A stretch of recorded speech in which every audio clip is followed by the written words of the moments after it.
Puji Tuhan. Selamat pagi seluruh jemaat Tuhan. Saya bersuka cita pagi hari ini.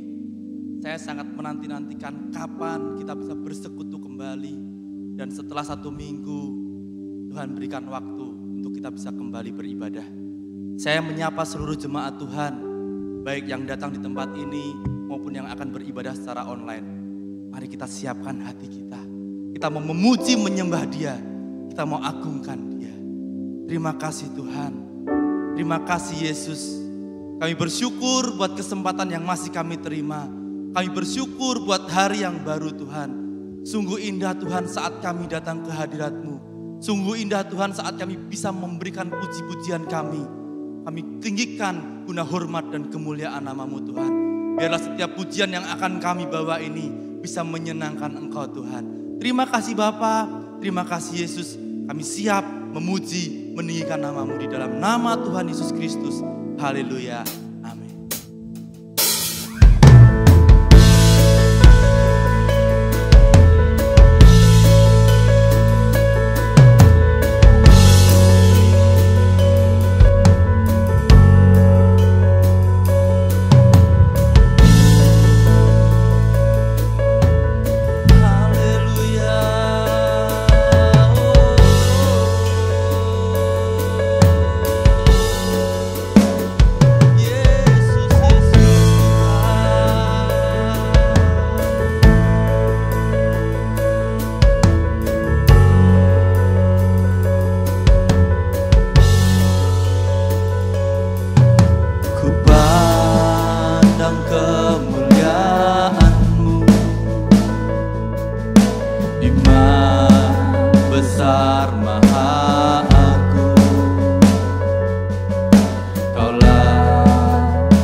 Berkorban bagi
Siapa bersuka cita pagi hari ini?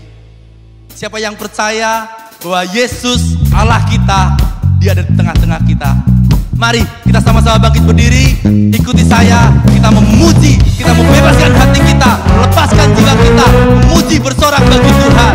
Sebab Dia Allah yang baik, Dia ada di tengah-tengah kita pagi hari ini.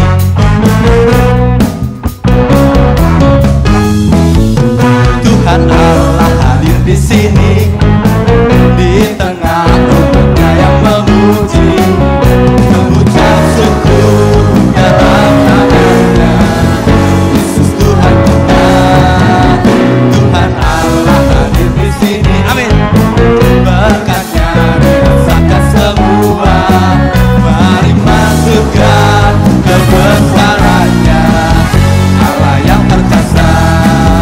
Haleluya, pujilah Dia di tempat kudusnya.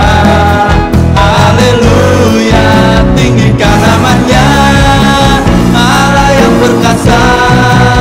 Tuhan Allah hadir di sini, di tengah umatnya yang memuji, mengucap syukur dalam namanya. Yesus Tuhan kita, Tuhan Allah hadir di sini, berkatnya dirasakan semua. Mari masukkan kebesarannya, Allah yang perkasa. Haleluya, pujilah Dia di tempat kudusnya. Haleluya, tinggikan namanya, Allah yang perkasa. Haleluya, pujilah Dia di tempat kudusnya. Haleluya, tinggikan namanya, Allah yang perkasa. Haleluya, pujilah Dia di tempat kudusnya. Haleluya, tinggikan namanya, Allah yang perkasa. Tuhan Allah hadir di sini, di tengah umatnya yang memuji, mengucap syukur dalam namanya. Yesus Tuhan kita, Tuhan Allah hadir di sini, berkatnya dirasakan semua. Mari masukkan kebesarannya, Allah yang perkasa. Mari masukkan kebesarannya, Allah yang perkasa. Allah yang perkasa. Yesus namanya disebutkan ajaib, penasihat kita. Yesus Allah yang perkasa, Bapa yang kekal, Raja damai. Yesus namanya disebutkan ajaib, penasihat kita. Yesus Allah yang perkasa, Bapa yang kekal, Raja damai. Bapa yang kekal, Raja damai, pemenang. Haleluya, pujilah Dia di tempat kudusnya. Haleluya, tinggikan namanya, Allah yang perkasa. Allah yang perkasa. Haleluya, pujilah Dia di tempat kudusnya. Haleluya, tinggikan namanya, Allah yang perkasa. Haleluya, pujilah Dia di tempat kudusnya. Puji, tinggikan namanya, tinggikan namanya, Allah yang perkasa. Tuhan Allah hadir di sini, di tengah umatnya yang memuji, mengucap syukur dalam namanya.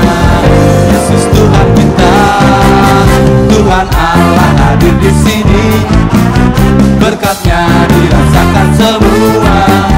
Mari masukkan kebesarannya, Allah yang perkasa.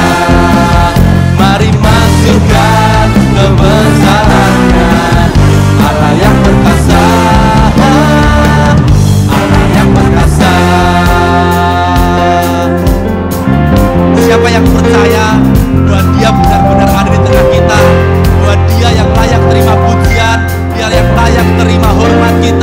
yang layak ditinggikan. Mari beri kemuliaan buat Dia. Mari kita angkat tangan kita. Kita angkat tangan kita. Semua angkat tangan. Haleluya. Haleluya. Pujilah Dia di tempat kudusnya. Haleluya. Tinggikan namanya, Allah yang perkasa. Haleluya. Pujilah Dia di tempat kudusnya. Haleluya. Tinggikan namanya, Allah yang perkasa.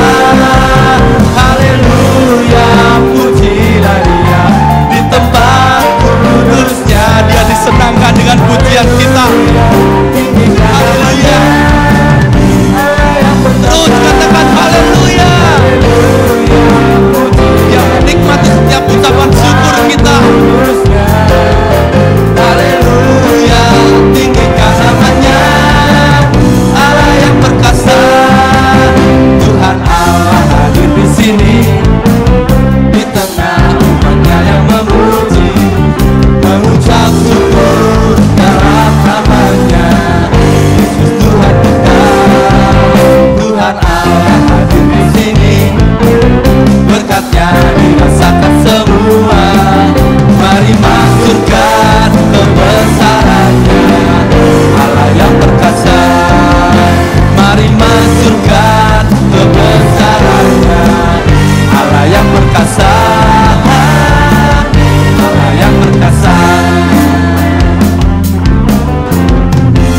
Haleluya, haleluya, haleluya. Terpujilah nama Tuhan. Terima kasih Tuhan. Terima kasih Yesus. Kalau sampai hari ini kami boleh ada, itu semua karena kebaikan-Mu dalam hidup kami.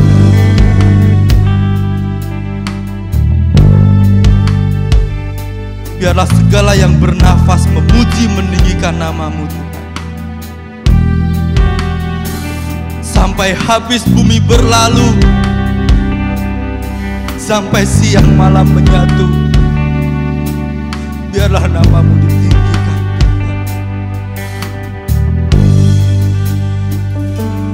Semua harta di dalam dunia, semua tata yang dapat tercapai, takkan bisa menggantikan kasih Bapa.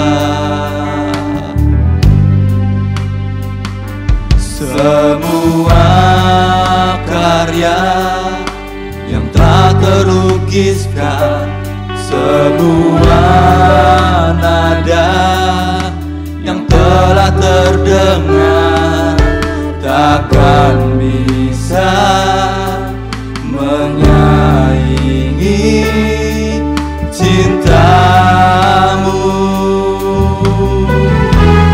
Sampai habis bumi berlalu, sampai siang malam menyatu, kan ku puja dan ku sembah Engkau, ya Bapa-Ku. Sampai nama-Mu ditinggikan di setiap hati dan bangsa. Kasih sayang-Mu dan setia-Mu kan menyertaiku.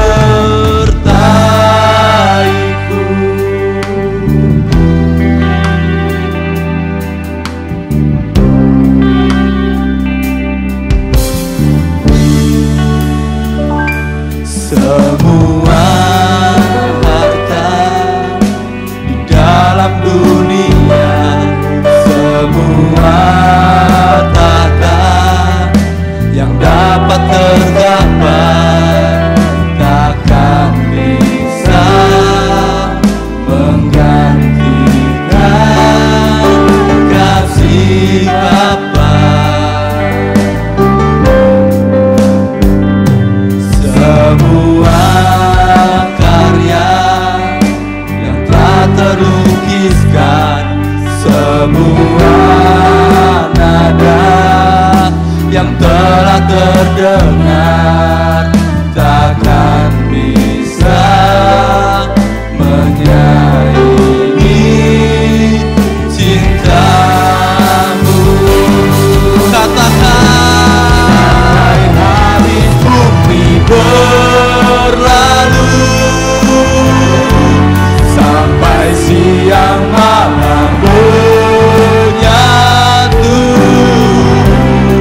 lakukan selain ucapan syukur kami, Tuhan. Kami tahu, Tuhan, jalan yang harus kami lewati bukanlah jalan yang mudah. Jalan yang harus kami hadapi bukanlah tanpa rintangan. Tapi kami berterima kasih karena kasih setiamu tidak pernah meninggalkan kami, Tuhan. Karena Engkau selalu ada bagi kami. Ini pujian kami, Tuhan. Ini ucapan syukur kami, Tuhan. Kami siapkan hati kami. Kami siapkan hati kami untuk terima bagian yang terbaik. Kami mau dikuatkan dengan firman-Mu, Tuhan. Kami perlu firman-Mu. Kami perlu firman-Mu, Tuhan. Firman-Mu yang akan menuntun kami untuk berjalan melewati setiap rintangan yang harus kami lewati. Untuk menuruni setiap lembah, untuk mendaki gunung-gunung yang tinggi. Terima kasih, Tuhan. Terima kasih, Yesus. Kami sambut firman-Mu dengan penuh ucapan syukur dalam berkat nama Tuhan Yesus Kristus. Haleluya.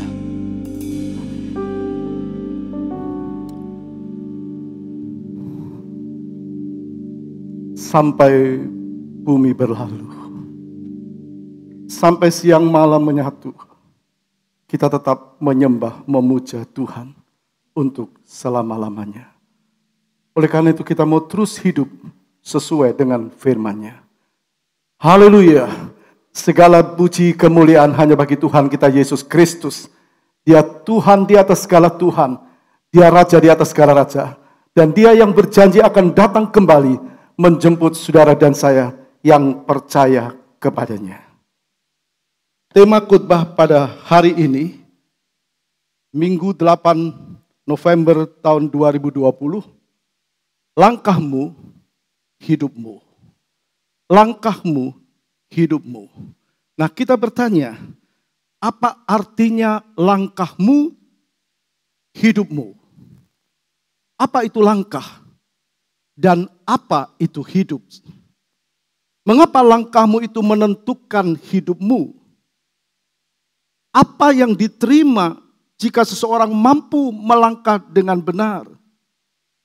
Lalu apa akibatnya jika seseorang tidak mampu melangkah dengan benar? Sampai bumi berlalu. Kita yakin satu kali kita akan bersama-sama dengan Tuhan untuk selama-lamanya di dalam kerajaan surga. Amin. Haleluya. Tapi kita harus memperhatikan langkah kita. Langkahmu adalah hidupmu. Apa artinya? Mari kita lebih dulu melihat apa itu langkah dan apa itu hidup. Langkah itu adalah ayunan kaki ke depan. Ayunan kaki ke depan itu langkah. Langkah adalah satuan jauh dari satu titik ke titik yang lain dalam sebuah perjalanan. Jadi langkah itu ayunan kaki ke depan dari satuan. Adalah satuan dari satu titik yang lain dalam sebuah perjalanan. Ada orang yang langkahnya lambat, ada orang yang langkahnya cepat. Tergantung orang itu, tergantung kekuatan fisiknya. Nah, kita bukan bicara kekuatan fisik. Tapi Tuhan mau kita melihat langkah kita, kerohanian kita. Nah, kita tahu dalam setiap perjalanan atau katakan kesempatan yang Tuhan beri itu dimulai dari sebuah langkah. Sebuah langkah. Nah, perjalanan itu pasti dimulai dengan langkah pertama atau yang disebut langkah awal. Start orang melangkah. Kemanapun orang melangkah, kemanapun orang berjalan. Nah, kita tahu ada orang yang jalan atau masuk di sebuah jalan atau sebuah gang yang buntu. Kenapa bisa begitu? Karena dia salah melangkah. Jadi Tuhan mau kita hati-hati kalau kita melangkah atau berjalan. Itu langkah. Nah, demikian juga dengan hidup. Apa itu hidup? Hidup itu artinya masih ada atau masih bernafas. Jadi kalau seseorang itu masih bisa bernafas, itu tandanya dia masih hidup. Atau bila nafas itu masih ada pada diri seseorang, dia masih hidup. Tepatnya keberadaan seseorang di dunia ini masih diberi kesempatan oleh Tuhan. Dan itu saudara dan saya sampai hari ini. Yang dimaksud dengan langkahmu, hidupmu, itu artinya sebagaimana engkau bergerak, sebagaimana engkau melangkah, atau di mana engkau melangkah, dan kemana engkau melangkah, kemana engkau berjalan. Karena engkau melangkahkan kakimu, yaitulah hidupmu. Karena engkau melangkahkan kakimu, itulah hidupmu. Atau tepatnya, itulah keadaan rohanimu. Jadi langkah itu menunjukkan kerohanian seseorang. Seseorang bisa atau tidak, itu bisa dilihat. Seseorang rohani atau tidak, bisa dilihat dengan langkahnya dalam tanda kutip. Kemana dia melangkah? Untuk apa dia melangkah? Dan seterusnya. Nah, Alkitab menyatakan itu menentukan rohani seseorang. Mari kita lihat ayat pokok kita dalam Amsal 5 ayat 21. Amsal 5 ayat yang ke-21. Amsal 5 ayat 21 berkata demikian. Karena segala jalan orang terbuka di depan mata Tuhan. Dan segala langkah orang diawasinya. Karena segala jalan orang, siapapun orang itu, orang yang sudah dibenarkan, anak Tuhan, orang percaya atau tidak ada yang terlindung di mata Tuhan. Semua transparan, semua terbuka. Sebab Alkitab mengatakan karena segala jalan orang itu terbuka di depan mata Tuhan. Segala langkah orang diawasinya. Itu artinya tidak ada yang terlindung di mata Tuhan. Dan setiap orang harus mempertanggungjawabkan hidupnya di hadapan Tuhan. Apapun yang dilakukan seseorang, kemana dia melangkah dan untuk apa dia melangkah. Tuhan bukan cuma mengawasi, tapi Tuhan juga minta pertanggungan jawab. Karena itu kita harus berhati-hati dengan langkah kita. Jangan merasa diri kuat. Jangan merasa diri muda. Jangan merasa orang lain tidak tahu. Tapi Tuhan selalu tahu. Dia tidak pernah dapat dikelabui. Kemana orang melangkah dan apa yang dilakukan itu Tuhan tahu. Ada dua macam langkah. Ada dua macam. Yang pertama, langkah jasmani. Langkah jasmani itu langkah yang orientasinya hal-hal daging. Itu langkah jasmani. Sedang langkah rohani itu langkah yang bermuara kepada hidup yang kekal. Jadi orang yang percaya seharusnya sudah mengerti ada dua macam langkah. Apakah langkahnya hanya jasmani, orientasinya adalah hal-hal daging, atau langkah rohani, langkah yang bermuara kepada hidup yang kekal. Jadi maksudnya langkah jasmani itu perjalanan jasmanimu. Perjalanan jasmani kita. Sedangkan langkah rohani itu perjalanan kerohanian kita. Langkah rohani itu perjalanan kerohanian kita. Nah Tuhan bilang jaga langkahmu artinya perhatikan baik kerohanianmu. Perhatikan baik-baik kemana engkau melangkah. Jaga langkahmu. Siapa yang harus jaga?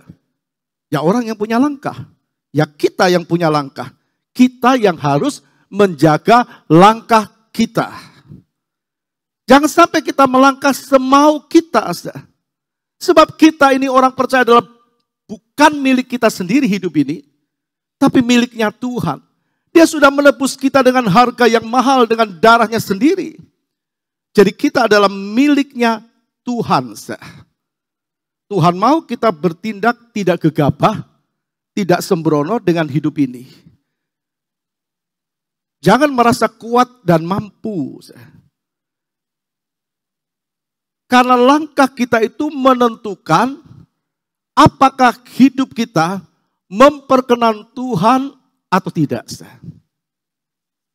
Apakah langkah kita memperkenan Tuhan atau tidak? Tidak semua langkah itu memperkenan Tuhan. Kalau cuma orientasinya daging, pasti tidak memperkenan Tuhan. Mari kita melihat ada orang-orang dalam Alkitab yang langkahnya diubah oleh Tuhan. Kita melihat ada orang-orang dalam Alkitab yang langkahnya diubah oleh Tuhan. Yang pertama adalah Sakius. Sakius. Kita lihat Lukas 19 ayat 2.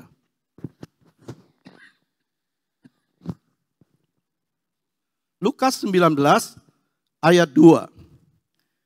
Di situ ada seorang bernama Sakius, kepala pemungut cukai, dan ia seorang yang kaya. Di situ ada seorang bernama Sakius, kepala pemungut cukai, dan ia seorang yang kaya. Jadi Sakius ini orang yang kaya, pemungut cukai atau penarik pajak, yang bekerja waktu untuk pemerintah Roma.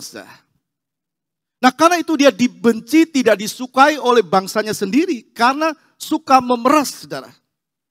Itulah langkah awal seorang yang bernama Sakius. Kalau dia suka memeras, dia tidak memiliki kasih, saudara. Jadi Sakius itu melangkah, langkah awalnya ada langkah kebenaran diri, saudara.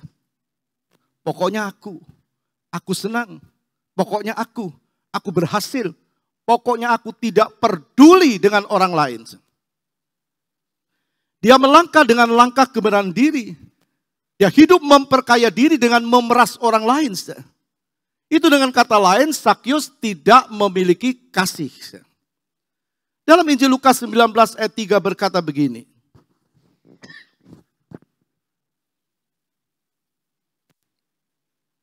Lukas 19 ayat 3. Ia berusaha untuk melihat orang, apakah Yesus itu, tetapi ia tidak berhasil karena orang banyak, sebab badannya pendek. Ia berusaha untuk melihat orang apakah Yesus itu. Tetapi dia tidak berhasil karena orang banyak sebab badannya pendek. Orang pasti bilang, ya karena dia badannya tidak tinggi, karena badannya pendek, ya dia tidak berhasil. Itu logika. Tapi sebenarnya bukan cuma karena dia pendek. Tapi juga karena langkahnya, karena hidupnya, karena langkahnya. Langkahnya adalah daging. Lalu mau tahu Yesus itu siapa? Ya nggak mungkin. Tidak mungkin Sakius yang langkahnya daging mau melihat Yesus berkata, dikatakan dia mau tahu Yesus itu orang yang bagaimana? Dia mau melihat orang apakah Yesus itu, kata firman. Lalu dia memanjat pohon ara karena dia ingin melihat Yesus itu siapa. Nah, banyak orang seperti Sakius. Tidak punya kasih, hidup dalam kebencian, hidup dalam dendam, hidup dalam akar pahit, iri hati bercokol dalam hatinya, tidak bisa mengampuni, tapi ingin tahu siapa Yesus itu. Dalam arti ingin mengenal lebih dalam. Yesus itu siapa? Coba kita kembali kepada Sakius. Apa Yesus tidak tahu siapa Sakius? Yesus pasti tahu. Sebab dia maha tahu, dia Tuhan. Dia tahu. Dia tahu bahwa Sakius ingin tahu tentang dirinya. Diri Yesus. Yesus tahu. Apa Yesus tidak tahu bahwa Sakius sedang di atas pohon ara? Yesus tahu. Apa yang diperbuat orang, apa yang diperbuat Sakius, Yesus tahu. Apa dia tidak tahu, apa Yesus tidak tahu dia seorang pemungut cukai? Yesus tahu. Apa Yesus tidak tahu bahwa Sakyus tidak punya kasih? Yesus tahu. Justru itulah Yesus berkata kepada Sakyus, Sakyus turunlah. Sakyus tidak akan mengerti siapa Yesus yang sebenarnya kalau dia tidak mau turun. Artinya Yesus hampiri Sakyus dan Yesus jelaskan siapa dirinya. Yesus berkata, segera turun Sakyus, sebab hari ini aku harus menumpang di rumahmu. Ini yang memungkinkan Sakyus tahu Yesus itu siapa. Saudara, kita harus undang Yesus terus ada dalam hati kita. Itu membuat kita mengerti siapa pribadi Yesus yang sebenarnya. Bukan cuma tahu Yesus, dia, oh Tuhan, dia anak Allah, dia turun ke dunia. Cuma sebatas itu. Lalu kita hidup semau kita, melangkah semau kita, berjalan semau kita. Tidak mungkin Sakyus bisa menggapai, bisa mengenal, bisa tahu Yesus ini siapa. Dengan dagingnya, dia mau gapai. Tidak mungkin. Begitu pula dengan orang Kristen. Ada banyak orang Kristen tidak kenal siapa Yesus yang sebenarnya. Dia cuma tahu Yesus Tuhan ini. Tapi dia tidak berubah hidupnya. Untuk mengenal Yesus. Maka Sakyus harus turun. Sakyus harus turun. Nah, waktu Sakyus turun dan berada di rumah, di mana Yesus ada di rumah Sakyus, barulah Sakyus mendengar suara Yesus. Kita tahu kisah ini. Sampai Sakyus berkata, Tuhan, setengah dari hartaku aku mau berikan kepada orang miskin. Kenapa Sakyus bisa seperti itu? Dengan kata lain, kenapa bisa berubah? Karena ada Yesus di rumahnya. Rindukah kita Yesus ada di rumah kita? Dalam hati kita? Tuhan mau itu. Jadi orang Kristen yang benar-benar mengerti hatinya Tuhan. Jadi untuk alami perubahan hidup, harus segera turun. Yesus berkata segera turun Sakyus.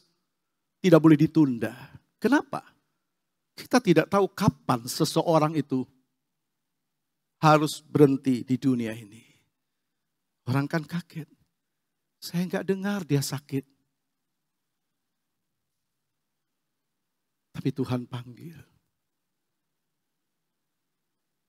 Kita tidak mengerti kapan waktu kita. Segera kita minta Tuhan rubah hidup kita, undang dia dalam rumah kita, hati kita. Jadi kita melihat tidak ada jalan lain kecuali dengar dan kenal Yesus. Dengar suara Yesus. Bukan cuma firman, tapi izinkan firman membaca hidup kita. Kalau Sakyus tidak mau turun, dia akan tetap seorang pemungut cukai yang tidak disukai orang. Dia tetap jadi kepala pemungut cukai yang terus menebar kebencian. Tidak ada perubahan langkahnya. Dia tetap menjadi sosok yang dibenci, tidak disukai, dan tidak memuliakan Tuhan. Jadi mengenal Yesus secara pribadi ini yang mengubah hidup Sakyus. Mengubah hidup Sakyus. Untung Sakyus mengerti. Dia mau turun dan menerima Yesus dengan sukacita. Lukas 19 ayat 6. Lalu Sakyus segera turun dan menerima Yesus dengan sukacita. Lalu Sakyus segera turun dan menerima Yesus dengan sukacita. Itu artinya dia mempersilakan Yesus bicara kepadanya tentang dirinya. Jadi kalau kita mengundang Tuhan dalam hidup kita, kita minta dia tinggal dalam hidup kita, izinkan dia bicara sama kita. Bicara tentang dirinya, Bukan kita terus minta sesuatu sama Tuhan. Tentang kebutuhan-kebutuhan jasmani. Bukan tidak boleh. Tapi izinkan Tuhan bicara kepada kita. Saya yakin ada banyak yang dikatakan Yesus kepada Sakius. Sampai Sakius bisa berkata. Dan hidupnya berubah. Waktu Sakius tahu siapa Yesus.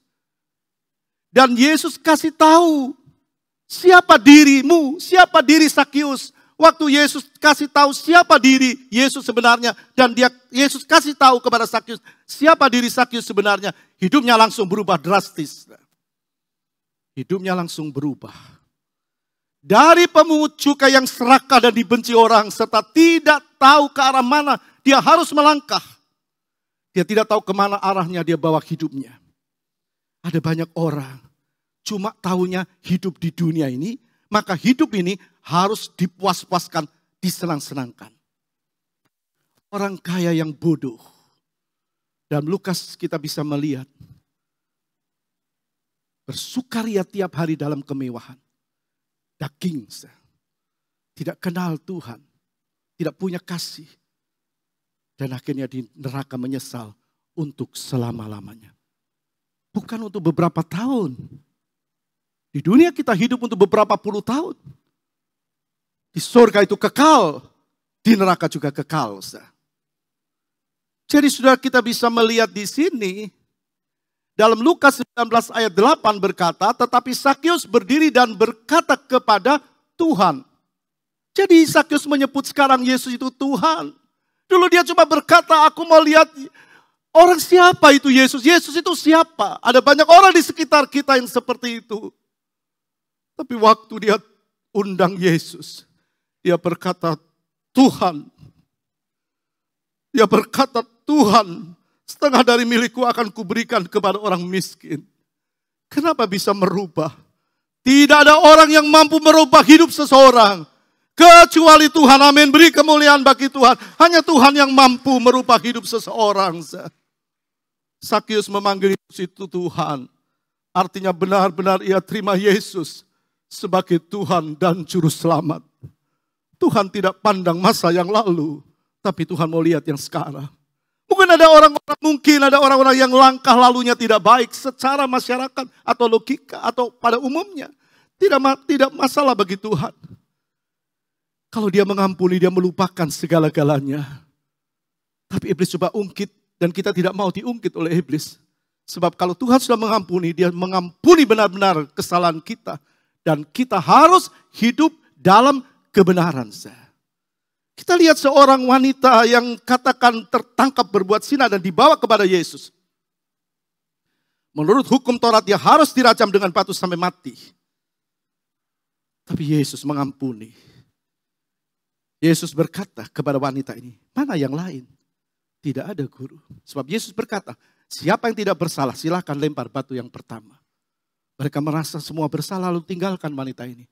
Dan Yesus berkata, aku ampuni. Tapi jangan berbuat dosa lagi.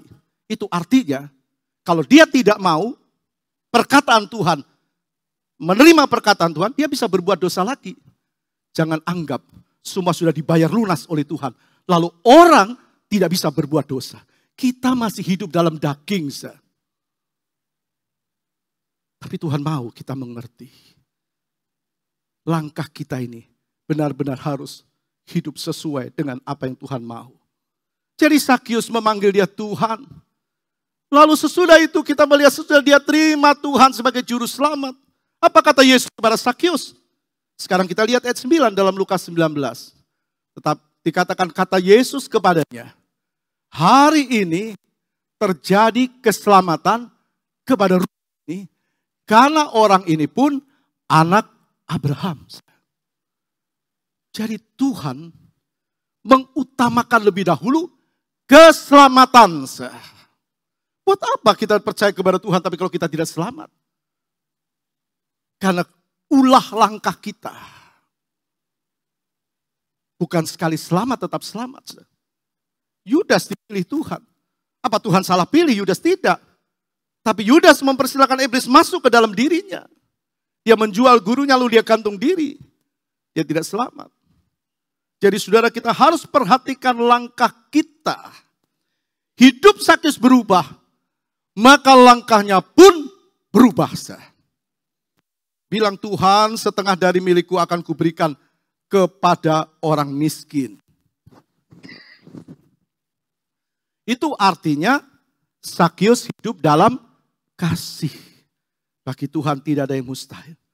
Lalu selanjutnya Sakyus berkata begini, dan sekiranya ada sesuatu yang kuperas dari seseorang, akan kukembalikan 4 kali lipat. Hidupnya, langkahnya Sakyus berubah. Hidup dalam kasih, langkahnya pasti berubah. Karena Sakyus mau membereskan kesalahannya. Kalau kita mendengar firman Tuhan, kita percaya firman, lalu berubah sesuai dengan firman. Sakyus membereskan kesalahannya. Setelah itu barulah Yesus berkata, hari ini telah terjadi keselamatan kepada rumah ini.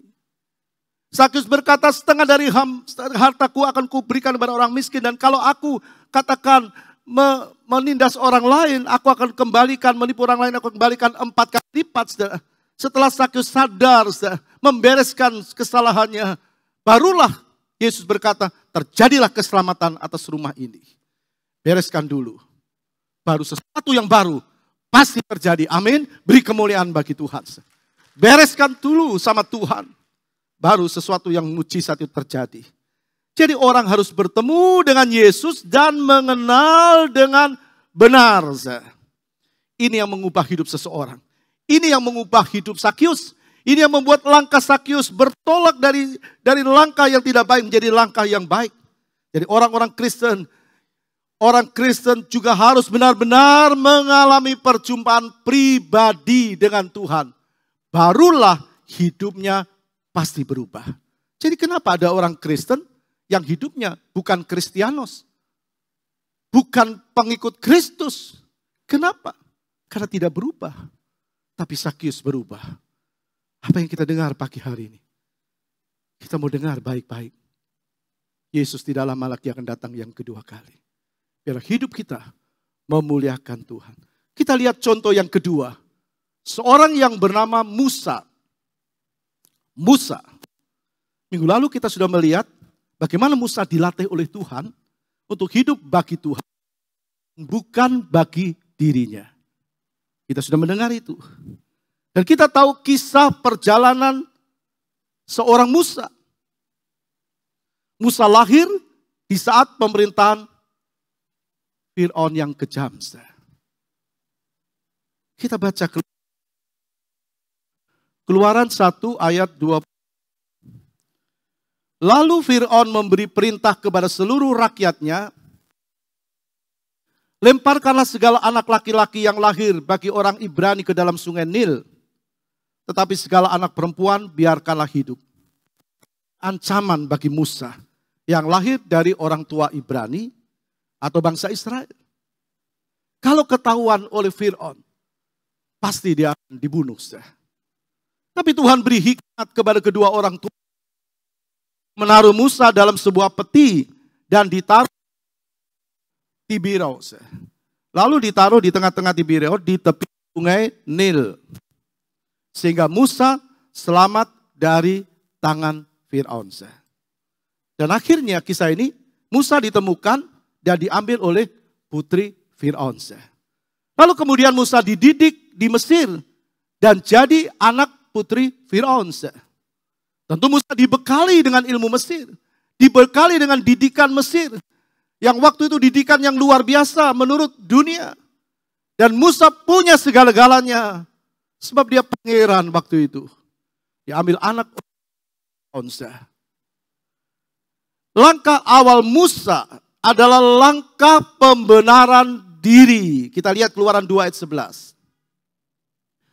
Pada waktu itu ketika Musa telah dewasa, ia keluar mendapatkan saudara-saudaranya untuk melihat kerja paksa mereka.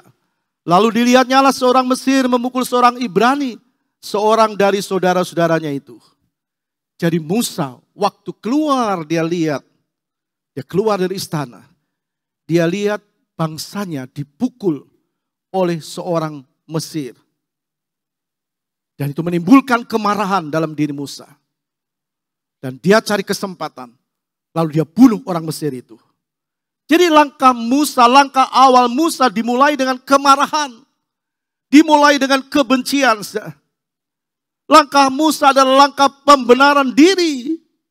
Dia tidak terima perlakuan orang Mesir terhadap bangsanya. Ini bukan kehendak Tuhan.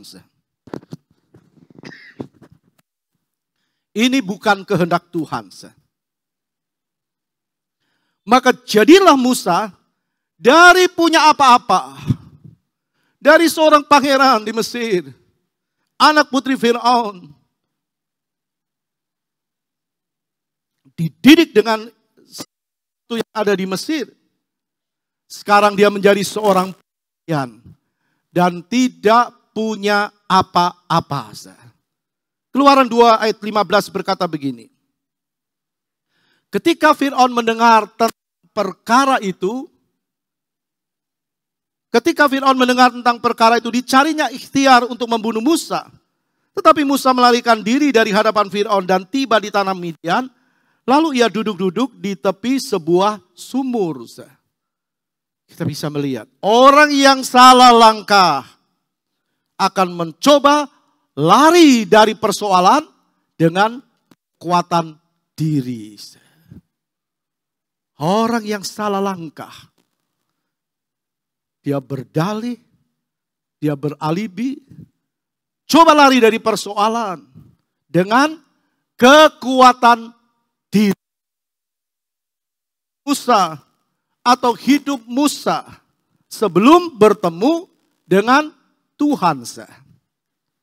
Orang Kristen yang tidak pernah alami perjumpaan pribadi dengan Tuhan bisa melakukan yang sama seperti yang Musa lakukan. Merasa tidak terima dengan perlakuan orang lain, gak terima dengan perlakuan orang lain yang menyakiti hatinya. Maka timbullah dendam, kebencian, timbullah harga diri. Karena melangkah dengan kebenaran diri. Dan ini Tuhan tidak mau. Kalau kita sampai dalam perjalanan Musa, pertemuannya dengan Tuhan itu mengubah hidupnya. Pertemuannya dengan Tuhan itu mengubah hidupnya. Keluaran 3 ayat 2 dan 3 berkata. Lalu malaikat Tuhan menampakkan diri kepada Musa, di dalam nyala api yang keluar dari semak duri. Lalu ia melihat dan tampaklah semak duri itu menyala, tetapi tidak dimakan api. Musa berkata, baiklah aku menyimpang ke sana untuk memeriksa penglihatan yang hebat itu. Mengapa tidak terbakar semak duri itu? Baiklah aku menyimpang ke sana untuk memeriksa penglihatan yang hebat itu. Mengapakah tidak terbakar semak duri itu? Kita bertanya, siapa yang dilihat oleh Musa? Tuhan sendiri. Keluaran 3 ayat 4. Ketika dilihat Tuhan bahwa Musa menyimpang untuk memeriksanya, berserulah Allah dari tengah-tengah semak duri itu kepada Musa, dan ia menjawab, ya Allah. Jadi Musa melihat Tuhan. Tuhan berkata sama Musa. Tuhan panggil Musa. Musa, Musa. Berarti Tuhan kenal Musa. Tuhan kenal saudara dan saya. Apapun yang orang lakukan Tuhan kenal. Lalu Musa menjawab, ya Allah. Apa yang Tuhan mau? Apa yang Allah mau? Keluaran 3 ayat 5. Lalu ia berfirman, jangan datang dekat-dekat. Tanggalkanlah kasutmu dari kakimu. Sebab tempat di mana engkau berdiri itu adalah tanah yang kudus. Jadi Tuhan kasih tahu sama Musa, jangan mendekat Musa, tanggalkan kasutmu. Ini tempat di mana engkau berdiri adalah tanah yang kudus. Jadi orang yang hidup dengan kebencian, kemarahan, sakit hati, dendam, akar pahit, dia tidak akan merasa bahwa tempat yang dia injak, langkah yang dia jalani, hidup yang dia tempuh adalah hidup yang kudus. Dia nggak tahu. Artinya dia berjalan ini tidak kudus. Tapi sebenarnya Tuhan itu kudus, dia tidak tahu tempat itu. Seperti Musa, sekali lagi. Tuhan bilang jangan dekat-dekat Musa. Tempat di mana engkau berdiri adalah tanah yang kudus. Kudusnya bukan karena Musa, karena Tuhan. Jadi orang yang hidup penuh kebencian, kemarahan, dendam, sakit hati tidak akan merasa bahwa tempat yang dia injak adalah tempat yang kudus. Jadi dia jalani hidup ini dia biasa saja. Tidak takut Tuhan. Walaupun dia salah, dia tidak rasa salah. Tepatnya tidak merasa bersalah berada di tempatnya Tuhan ada. Ini berbahaya. Berbahaya sekali bagi hidup kekristenan seseorang. Kalau dia ibadah, pasti dia tidak akan diberkati. Tidak dapat berkat. Bukan Tuhan tidak mau memberkati. Bukan Tuhan tidak mau memberkati. Tuhan mau memberkati. Tapi bagaimana bisa menerima berkat? Bagaimana bisa makan firman? Kalau tidak ada selera untuk makan. Dengar, keluar. Dengar, keluar. Bagaimana bisa diberkati? Maka tidak sedikit orang Kristen berangkat dengan beban, pulang dengan beban. Datang susah, pulang susah. Tidak ada perubahan. Ada orang Kristen yang coba seperti Musa. Mau memeriksa tempat Tuhan berdiri di tengah semak belukar, di semak duri. Ya tidak mungkin mampu, gak mungkin. Perkara rohani kok mau diselidiki dengan daging, ya tidak mungkin. Yang daging itu harus jadi yang rohani dulu. Amin, beri kemuliaan bagi Tuhan. Yang daging itu harus jadi yang rohani. Dengan cara Tuhan bilang sama Musa, tanggalkan kasutmu. Tanggalkan kasut kebenaran dirimu. Baru engkau bisa mendengar suaraku, kata Tuhan. Tuhan itu maha tahu. Apa Tuhan tidak tahu kalau Musa itu melarikan diri dari Fir'aun? Tuhan tahu. Apa Tuhan tidak tahu apa yang kita lakukan? Tuhan tahu. Tuhan juga tahu mengapa Musa ada di Midian. Tuhan tahu. Tuhan tahu Musa sedang melarikan diri dari Fir'aun. Tuhan tahu. Dan Tuhan juga mengerti penyebab Musa melarikan diri dari Fir'aun. Karena perbuatannya diketahui Fir'aun. Nah, Tuhan tidak mau Musa melakukan yang salah. Tuhan mau bahwa Musa tahu apa yang dia lakukan itu salah. Balas jahat dengan jahat.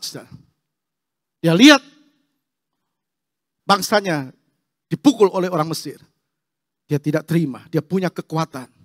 Dia bunuh orang Mesir itu. Tuhan tidak mau membalas jahat dengan jahat. Maka Tuhan tunjukkan kepada Musa tempat yang kau injak itu adalah tempat yang kudus. Siapa yang bilang? Tuhan. Jadi di mana Tuhan berada tempat itu menjadi kudus. Karena Tuhan itu kudus. Di tempat Tuhan berada. Sudah yakin Tuhan ada bersama dengan kita pagi hari ini? Yakin. Kudus. Tuhan mau kita mengerti. Jadi Musa berhadapan dengan Tuhan yang kudus. Tapi Musa berjalan dengan langkah atau kemauan sendiri. Sekali lagi maka Tuhan bilang tanggalkan kasutmu. Ada banyak orang Kristen mau dekat dengan Tuhan, ibadah ke gereja tapi masih memakai kebenaran diri. Merasa diri benar, merasa apa yang dia lakukan benar. Seperti Musa. Mau dekat Tuhan tapi dia katakan dia membunuh orang Mesir itu karena dia dendam melihat bangsanya dipukul. Tuhan tidak bisa dikelabui. Apa yang dilakukan seseorang itu dilihat Tuhan. Tuhan lihat Musa tersinggung lalu membunuh. Sekarang mau dekat dengan Tuhan. Tuhan bilang, berhenti Musa, tidak bisa Musa. Tanggalkan kasutmu, tempat itu kudus. Musa harus kudus lebih dahulu dengan melepaskan kebenaran diri sendiri. Ini yang Tuhan mau. Pagi hari ini, kalau engkau lakukan sesuatu seperti Musa, hidup masih ada dendam, kepahitan, iri hati, tidak bisa mengampuni, kebencian, engkau tidak akan terima berkat Tuhan. Engkau tidak akan diberkati. Engkau tidak akan mendengar suara Tuhan. Tanggalkan kebenaran dirimu. Bicara tentang egomu dan sebagainya. Tidak bisa kita mendekat kepada Tuhan. Tidak bisa kita mendekat kepada Tuhan, tapi masih dalam kebenaran diri sendiri, tidak bisa. Kita tidak bisa ketemu Tuhan. Pasti pulang dengan kosong, tidak ada damai. Tidak mungkin karena tidak hidup dalam kebenaran, masih pakai kasut kebenaran diri. Caranya adalah tanggalkan kasut kebenaran diri. Buang kebencian, dendam, akar pahit, tidak bisa mengampuni, buang. Artinya bereskan dulu. Tuhan bilang tanggalkan kasut kebenaran dirimu. Sejak itu langkah Musa berubah. Sejak itu langkah Musa berubah. Langkahnya tidak menurut maunya sendiri, tapi menurut maunya Tuhan. Langkah Musa berubah. Maksudnya hidup Musa berubah. Dari seorang pelarian menjadi seorang pemimpin. Beri kemuliaan bagi Tuhan. Tuhan mengubah hidup Musa. Tuhan mengubah hidup Musa. Langkah Musa berubah. Tuhan tidak akan mau memakai seorang pelarian. Lari dari kesalahan, membenarkan diri. Tuhan tidak akan pernah pakai. Tuhan tidak pernah mau pakai seorang yang hidupnya tidak berubah. Berubah dulu, baru dipakai oleh Tuhan. Tinggalkan kebenaran diri dan pakai kebenaran Tuhan. Nah, sesudah Musa mau menanggalkan kasutnya, kasut kebenaran dirinya, barulah Tuhan menyatakan isi hatinya. Keluaran 3 ayat 10 berkata, jadi sekarang pergilah. Aku mengutus engkau kepada Fir'aun untuk membawa umatku orang Israel keluar dari Mesir. Jadi seseorang tidak akan mampu mengerti isi hatinya Tuhan kalau dia masih memakai kasut kebenaran diri sendiri. Kalau hidup seseorang berubah, maka langkahnya pasti berubah. Dulu Musa hidup untuk dirinya, tapi sekarang dia hidup untuk Tuhan. Amin. Tidak lagi dalam daging hidup, tapi hidup dalam pimpinan Tuhan. Hidupnya pasti memperkenan Tuhan. Kalau kita kembali melihat Musa, melihat bangsanya dipukul orang Mesir, dia tidak terima. Lalu dia bunuh orang Mesir itu. Itu siapa Musa? Orang yang keras? Atau orang yang lembut? Orang yang balas dendam? Atau orang yang bisa mengampuni? Tapi bagi Tuhan tidak ada yang mustahil. Kalau Musa tinggalkan kasut kebenaran diri.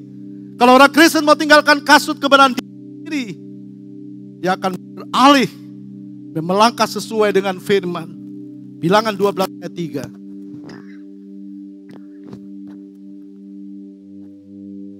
Bilangan 12 ayat 3.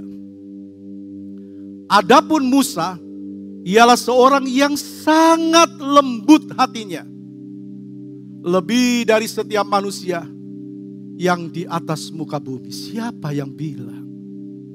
Bukan Musa. Bukan keluarganya. Bukan temannya. Bukan orang Israel. Tapi Tuhan yang berkata, adapun Musa ialah seorang yang sangat lembut hatinya. Apa mustahil bagi Tuhan? Tidak. Caranya masuk dalam pengalaman pribadi dengan Tuhan. Masuk dalam pengalaman pribadi dengan Tuhan, pasti hidup ini berubah. Langkah kita melangkah ke arah yang benar. Sampai kita bertemu dengan Tuhan untuk selama-lamanya. Amin. Mari kita sama-sama bangkit berdiri. Kita nyanyikan pujian. Bila engkau tak besertaku, ku tak mau melangkah. Haleluya.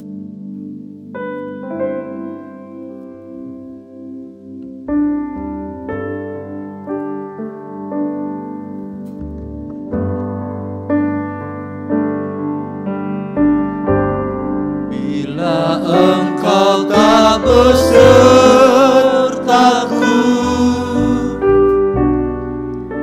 ku tak mau berjalan.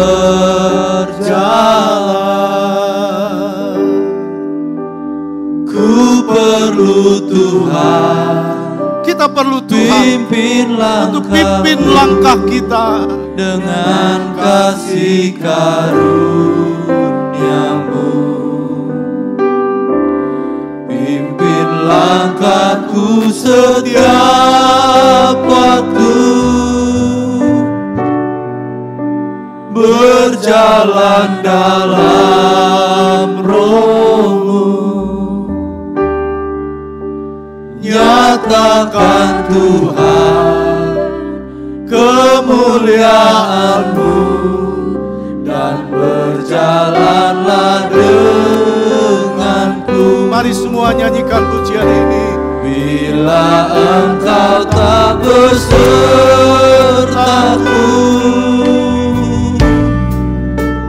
ku tak mau berjalan. Ku perlu Tuhan. Dengan hatimu yang jujur di hadapan Tuhan, katakan, Tuhan, pimpin langkahku.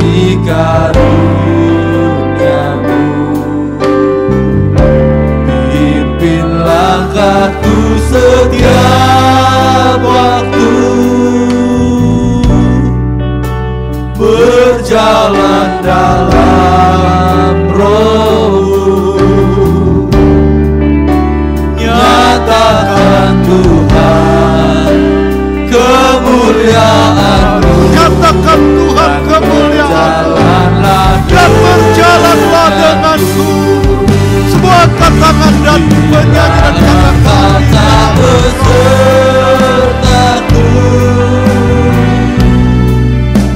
ku tak mau berjalan. Pendeta David Buwono berdoa, Ku perlu Tuhan, pimpin langkahku dengan kasih karunia-Mu. Pimpin langkahku setiap waktu, berjalan dalam Roh-Mu. Nyatakan Tuhan kemuliaan-Mu, dan berjalanlah denganku. Bila Engkau tak besertaku, ku tak mau berjalan. Ku perlu Tuhan, pimpin langkahku dengan kasih karunia-Mu. Pimpin langkahku setiap waktu,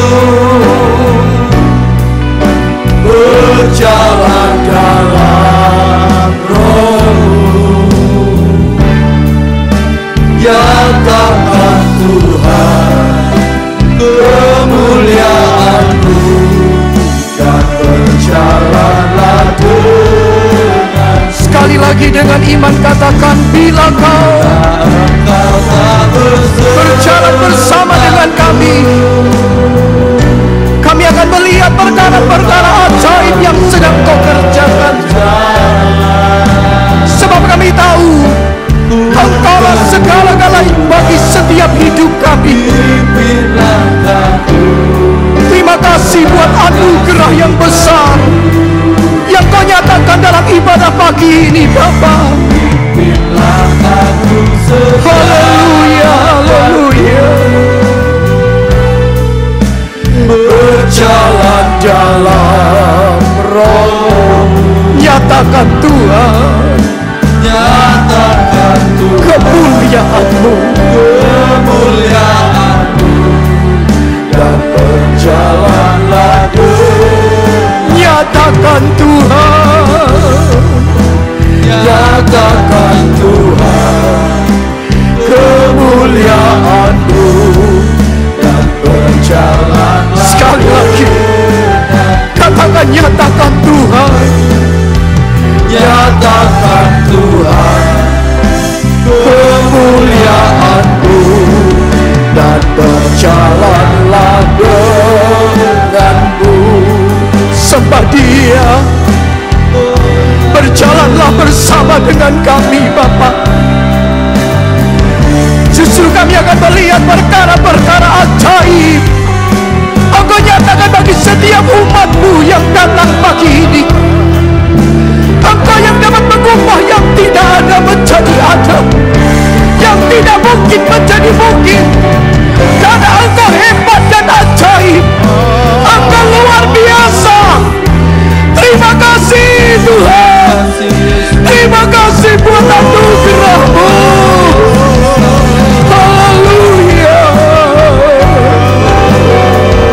Ialah masangka lama-lama-lama-lama. Ialah malam-masing, ialah matang-lama-lama sangka lama-lama-lama. Biar hari ini perjumpaan kami dengan Engkau, umat-Mu mulai rasakan pagi ini kedekatan kami dengan Engkau, fellowship yang indah dengan Engkau. Jamah kami Tuhan, jamah kami. Ialah masangka lama-lama-lama. Ku ialah masih ialah lama-lama ya sangka lama-lama-lama. Ialah masih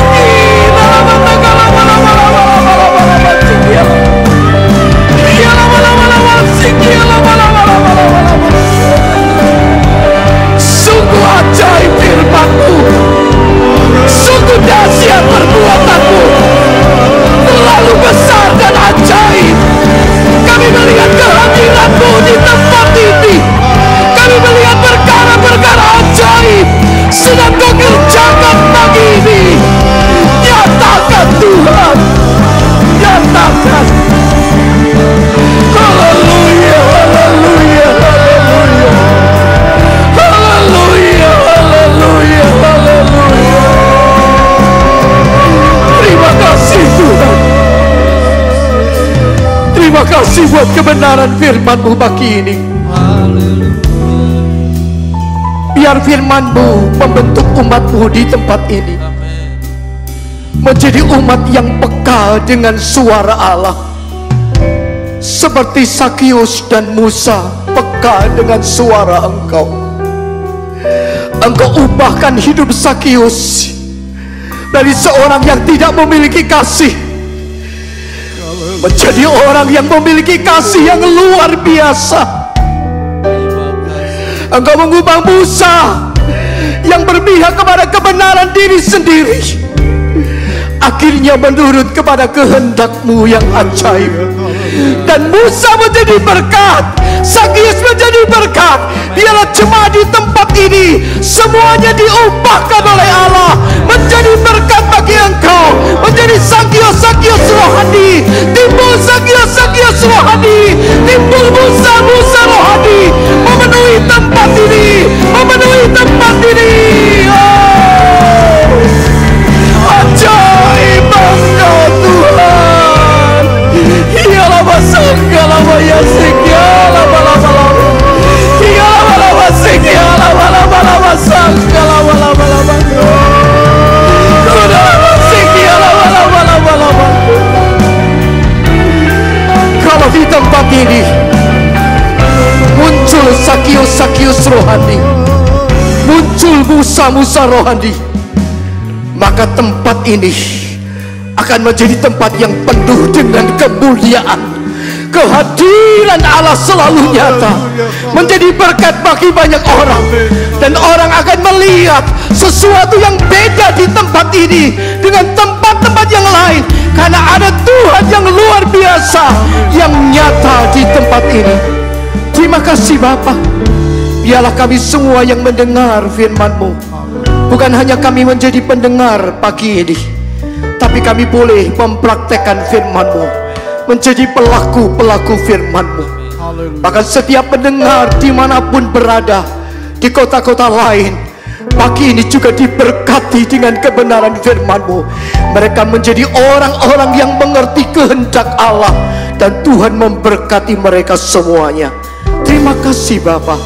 Berkati hamba-Mu, hikmat dan marifat, otoritas wibawa yang dari Maha Tinggi terus melengkapi hidup hamba-Mu. Berikan kesehatan ekstra bagi hamba-Mu.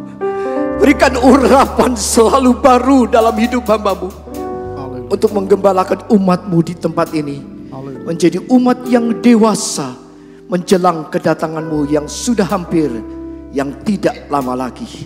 Kami percaya kami yang datang pagi ini sudah dilepaskan, sudah disembuhkan, sudah dipuaskan, dan sudah diberkati oleh Allah, dan pulang dengan kemenangan dan sorak-sorai. Terpujilah Engkau kekal untuk selama-lamanya. Kemuliaan kebesaran Engkau yang memiliki, hamba kembalikan kepadamu. Di dalam nama Tuhan Yesus, hamba sudah berdoa dan mengucap syukur. Haleluya. Segala hormat hanya bagi Engkau. Terima kasih Tuhan. Sekarang saudaraku, kita pulang dengan bawa berkat Allah Bapa, kasih sayang Yesus Kristus, dan persekutuan di dalam Roh Kudus, yaitu di dalam nama Tuhan Yesus Kristus. Pagi hari ini sampai Maranatha, Tuhan Yesus datang yang kedua kali. Semua yang percaya katakan amin. Tuhan berkati.